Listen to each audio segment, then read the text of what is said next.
Hi,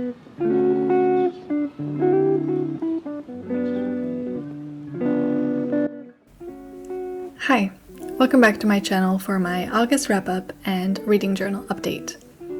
I'm a little biased when it comes to this month's books because I decided to reread some of my teen favorites since I was home for the first time in over a year and wanted to feel nostalgic. First, I read The Perks of Being a Wallflower by Stephen Chbosky. Perks is a coming-of-age story that follows Charlie through his first year in high school through a set of letters that he writes about his days. The first letter starts with, "Dear friend, I am writing to you because she said you listen and understand and didn't try to sleep with that person at that party, even though you could have." Charlie is an observant, smart, clumsy, but ultimately a kind and lovable character, and through the letters he writes, we get a glimpse of how he perceives his days in that first year of high school. Through this, we learn a lot about experiencing firsts in terms of friendships, dates, school, but also about his personality and his struggle with anxiety and other mental health issues. One thing this book did for me was to really make me realize that everyone has their struggles going on, and even though things may not be talked about or we may not understand it, everyone is fighting battles we may know nothing about. I think the book really shows you how to show up for someone even when you don't quite understand what they are going through. Ultimately, I think this is a great book that is easy to read but still has real substance, and it's great for anyone who enjoys character-based coming-of-age stories. Some trigger warnings, however, of sexual abuse, depression, suicide, and homophobic assault. I've read a lot of coming-of-age stories since, and maybe the book didn't seem as groundbreaking anymore as it did to me back then, but I still think it goes deeper than most, and it remains a favorite, and I can't wait to reread this in another 7 years or so. For the spread, I used this golden yellow paper with white flowers on it. On the left side, I wrote out The Perks of Being a Wallflower in an elegant flowy font with a fine liner, and then wrote the author's name in a typewriter font. On the right side, I tried my best at a teenage boy cursive for my review of the book since the book is written in the form of letters by Charlie. I also wanted to tap into the book content and made a little section called Charlie's Bookshelf to list all the books that Charlie reads in the book. I had to, of course, include the famous "We accept the love we think we deserve," which, while maybe overused back in my Tumblr days, I think it is actually a really good quote. And then I decorated with some more of the printed paper, some circles cut out of colored paper, and some small doodles.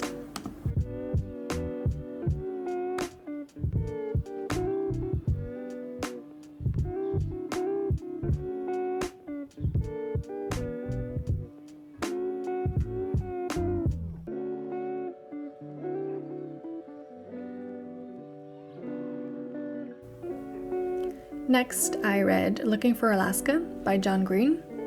Now, I had never actually read this book, but John Green was a big favorite of mine and is an author that really got me into reading more books before. I'd already reread some of his books earlier this year, so I thought I would read one that I hadn't, which became Looking for Alaska. The book centers around Miles, or Pudge, a teenage boy who starts boarding school where he meets a girl named Alaska, and together with some other new friends, they get up to a lot of adventures and rule-breaking under the motto of "Sometimes you lose a battle, but mischief always wins the war." The book starts with, "The week before I left my family in Florida and the rest of my minor life to go to boarding school in Alabama, my mother insisted on throwing me a going-away party." With this line and practically the first half of the book, I was a little disappointed. I wasn't instantly gripped by the writing or the plot, and I wasn't sure how I felt about Pudge and the rest of the characters, who just felt like a group of very self-destructive teens making really stupid decisions. So for the first good half of the book, it was a middle-ranking 3-star review for me. The book is separated into counting down to a moment, which I won't spoil, and then a counting the days since. And as the chapters counted down, it did start to pique my interest, and I have to say that I really enjoyed the second half of the book. The characters became more real, the book went a lot deeper than I anticipated. Everything was more unpacked, the writing just made more sense, and so I ended up giving this 4 stars because I was really impressed in the second half. I sped through it insanely fast, I cried my eyes out, and it really punched me into feelings in a good way. I think if I had read this as a teen, I probably would have loved it even more because it might have felt more real from the beginning. A lot of trigger warnings here, pretty much all of them, so while I thoroughly enjoyed reading this, I wouldn't recommend it to everyone. So please take care if you do decide to read this. I would say that the main themes of the book are death, guilt, and the meaning of life.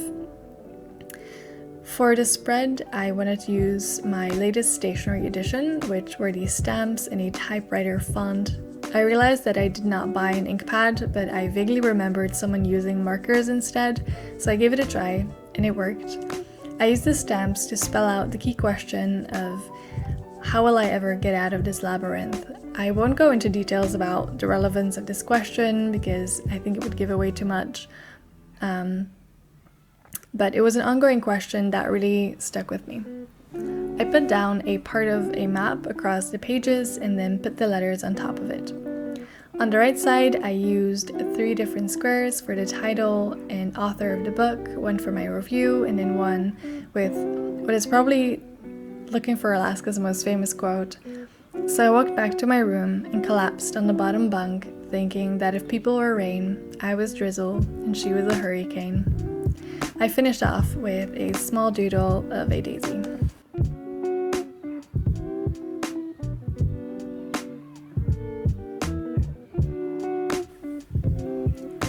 My next spread is on The Little Prince. This is a children's classic that I completely missed out on when I was younger, and I will get to why I'm reading it now in just a little bit. The story follows the little prince as he visits different planets and meets their different inhabitants. Throughout, it touches on themes of loneliness, love, friendship, loss, and makes the occasional sassy remark about how adults are strange.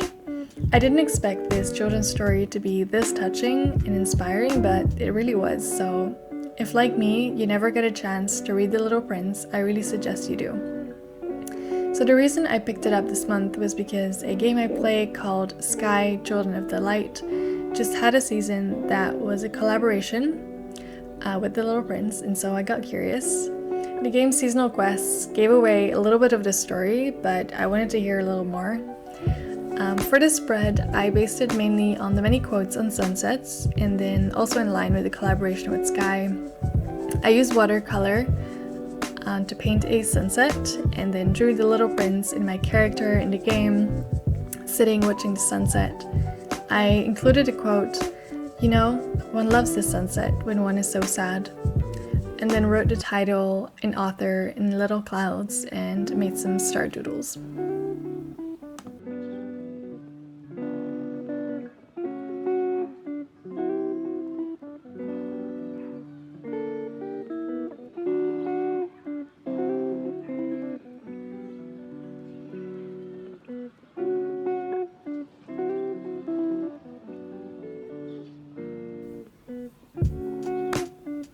The next thing I read was The Things They Don't Teach You in School by Nishat Ahmed, and I was so excited to read this. I can still vividly remember those days, walking to the park, listening to punk rock, and then sitting down to read this collection in a field of daisies, really in my peak angsty teen Tumblr days.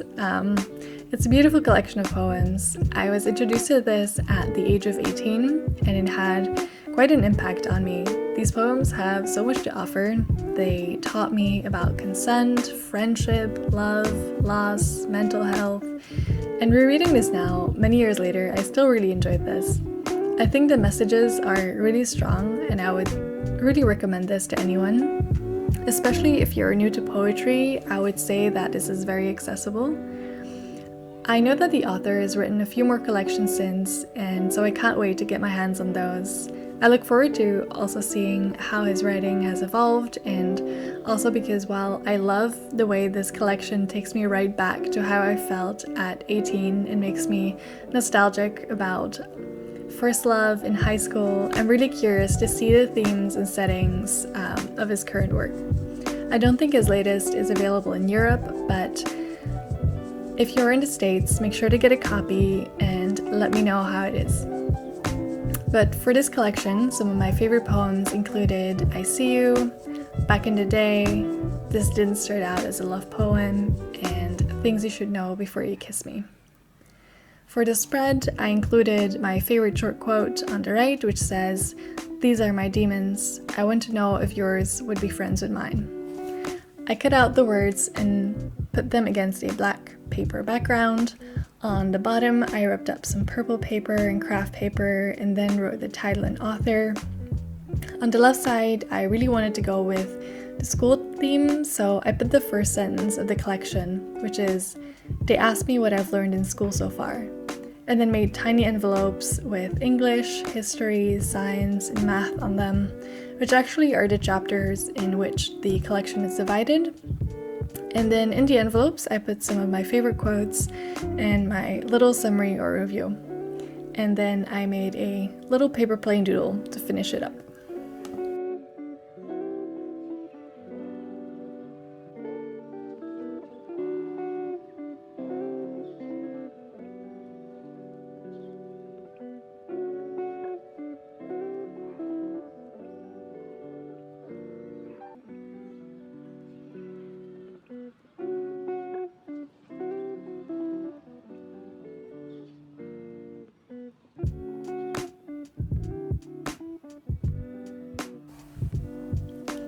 Lastly, I read Mrs. Dalloway by Virginia Woolf, which opens with, "Mrs. Dalloway said she would buy the flowers herself." Now this one is a little hard to talk about, simply because reading this was definitely the most difficult read of the year so far.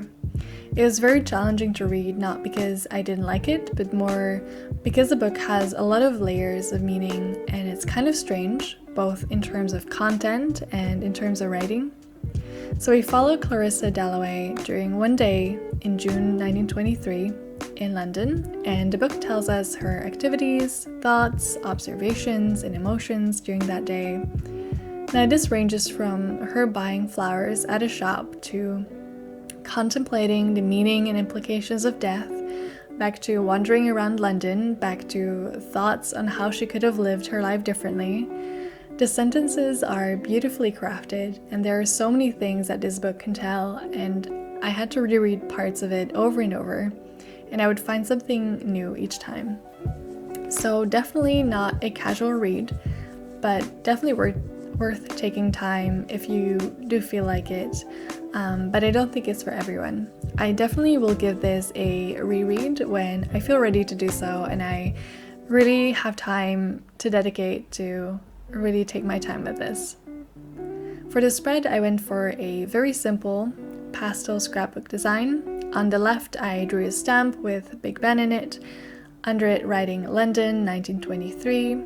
For the right side, I just cut up some different pieces of paper and layered them. The book actually had this piece of paper around it with a quote, so I used that, and then I used some flower printed paper, some pastel purple, some gray, and I finished off with some small doodles and washi tape.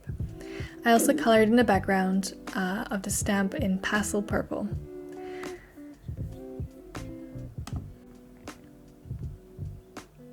Those were the 5 books I read this month. Let me know what you have read. I would love to hear from you. I hope you enjoyed the video, and please like and subscribe to stay updated on my book content. Thank you for watching, and see you next time.